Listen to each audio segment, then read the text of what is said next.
Our next person is Julie. I'll go ahead and unmute.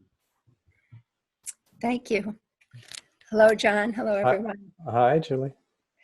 So when you asked the question, I had energy streaming down through my legs, pulling me down. And then you ask it again, and ivy and flowers started coming up my legs, and a forest appeared all around me, and it was flowers and sensorial and beautiful.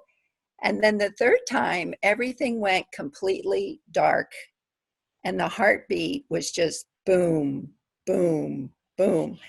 And that's when I can't really say I was there thinking about, but there seemed to be kind of a just like, what? And then gone, but just kind of like a shock.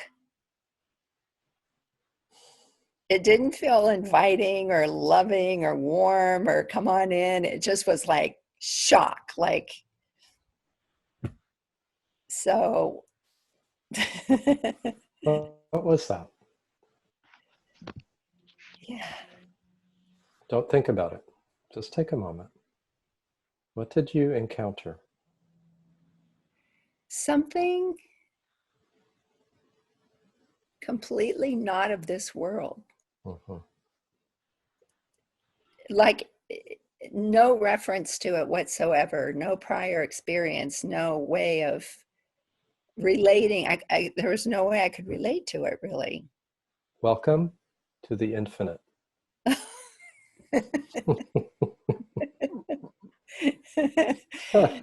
Okay, then.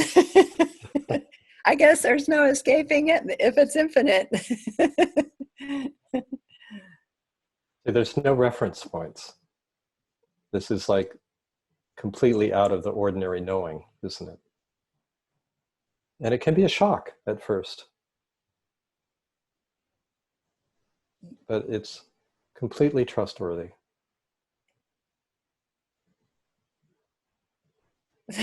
Okay. Because I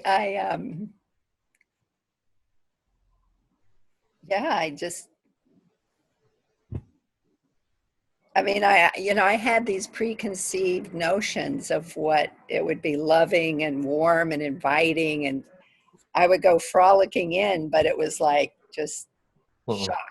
Shock. And this is why very often, despite whatever descriptors we may use or not use, reality is unimaginable and inconceivable. And very often, well, I don't know, very often, often enough, I would say, when there is a glimpse like this, there can be a kind of sense of disorientation or shock at just how absolutely unknown and wide open this is. It's kind of a shock for the mind, which is used to navigating and identifying with objects of various sorts. Yeah. Natural and psychological. So it's like, if I were to interpret your experience, like the sense of like being pulled down first, like a deep grounding movement, and then an upwelling, and this movement is more archetypal and energetic. It has, it's very, and there's something very lovely and fruitful about it. And then it's like just staying open. There was another question, and you just like popped into the infinite, right? No form at all, which is a shock to the mind, right? Often, the love starts coming after a while. It's like the mind is in shock, and it has to kind of orient to that sense of the infinite. And then it's like as that same spaciousness kind of descends in a way to the heart area, then the love starts coming online. So it's there, I assure you. Okay. All right. I'll take your word for it. Take my word for it. But don't be afraid of this, right? Just stay open and curious and available. Okay. And reality will show itself to you in a benevolent way. Okay. Thank You're welcome. Maybe one more person, and we'll take a break. Okay. Chris Harrison, you're up. I'm going to go ahead and unmute you. Hi, John. Hi, Chris. I'm not seeing you now, are you? Can you see? I can see you. Can you see me? Now I can see you. Now I can Okay. see you. Okay. Yes. So I found I've kind of chronically had some asymmetry within my core, a lot of constriction, but asymmetry too. And so when you were guiding us in, I found myself having, I couldn't get vertical or strict, maybe is the term, and my mind was, kind of thinking, up here. And so I just kept trying to feel in, and follow what you were saying, and with the feeling that I was sort of way over on my right. And so then as I started to try and feel the ground, I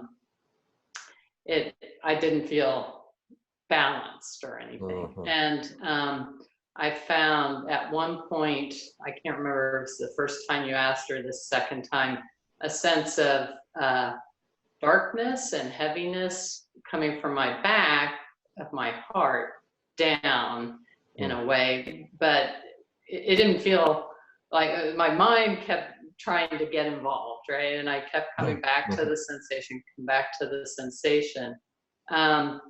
But I still felt veered off to my right. And then as that, when you change the wording, I started to have more of a openness and light, but again, all off to the right side and outside of my body some too. So my mind's like, I'm out of my body, I'm off to the right. And at the same time, just come back to the sensation, come back to the sensation. And then finally what ended up happening was kind of a sense, again, through the back of my heart of just sort of a luminous sense, and it came into the left side and then kind of spread, and then was, and my mind was just, oh, well, this is better or whatever. And everything you've been doing today has been really, really helpful in the okayness of the mind, and the okayness of the mind to be doing this and still be able to come back and and have some ability of the mind to participate, in a sense, without the, I'm starting to find the resistance is the gift, maybe, to kind of pointing in. So well, this is an interesting point. I appreciate your sharing. And very often the area of resistance is the fastest route in.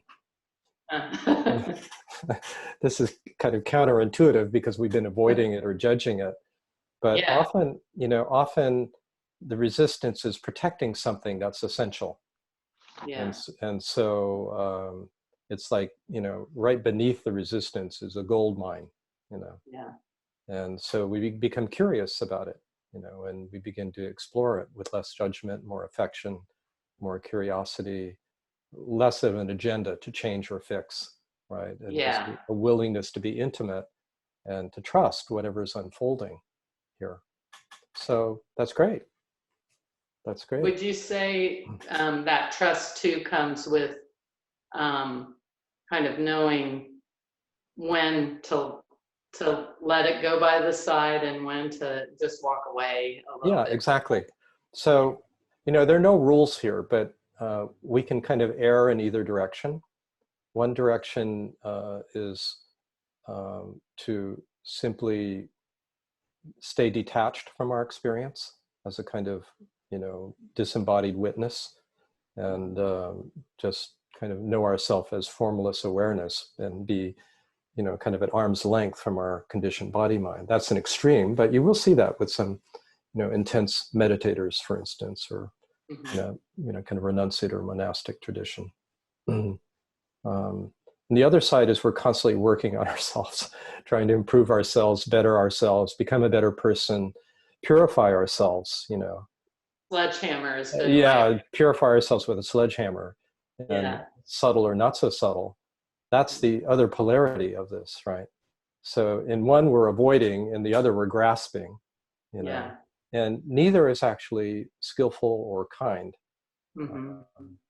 So somewhere in the middle, where we're not grasping and we're not pushing away, you know, then we're in a listening mode, Hmm. right? And some conditioning arises, and then we kind of check inside. It's like, does this need attention? You know, not like I should pay attention. Yeah, Is this wanting attention right now? And if so, in what way and what kind? You know, so we're in a listening mode, and it may be the inner knowing is no, don't worry about it. You know, this is just passing through, and another is that no, this is important. You know, let's listen in, and the listening has a quality of innocence. That is to say, it's to just for understanding.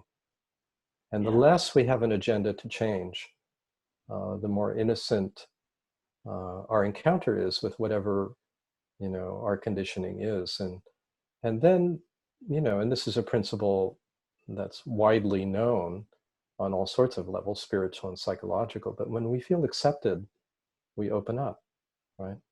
But if we feel someone's trying to change us, no, yeah, we resist, yeah. right? Coming into intimate relationship with yourself. Th- Yeah. This is it. This is all about coming into intimate relationship with one's experience, with one's self. And the rest takes care of itself in its own timeline, Mhm. in its own gentle and natural way. And so, you know, we all have stuck places and imbalances and contractions, and, you know, maybe the left side gets more developed than the right, or the right side more than the left. And there are probably, you know, good reasons for that in terms of our conditioning. And we just kind of notice it without judging, and we're curious. And the more we can receive all of it from a place of spacious, loving awareness, the more it can unfold quite naturally on its own. Yeah. And you had a little kind of sense of that. So Yeah. this is the problem. This is a kind of the problem with a guided meditation. I'm suggesting feel this and sense this, and well, we don't exactly, do we?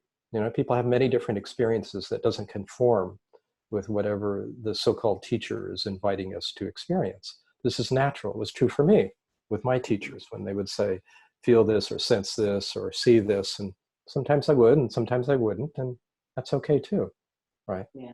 We don't Yeah. impose it as an ideal. You know, it's a tentative suggestion. But above all, we trust our own process more, right? Yeah. And this is a very important point, which is we don't give up our authority to anyone. Any kind of genuine teaching and teacher will support our inner sense of authority, Mm-hmm. you know, directly and immediately.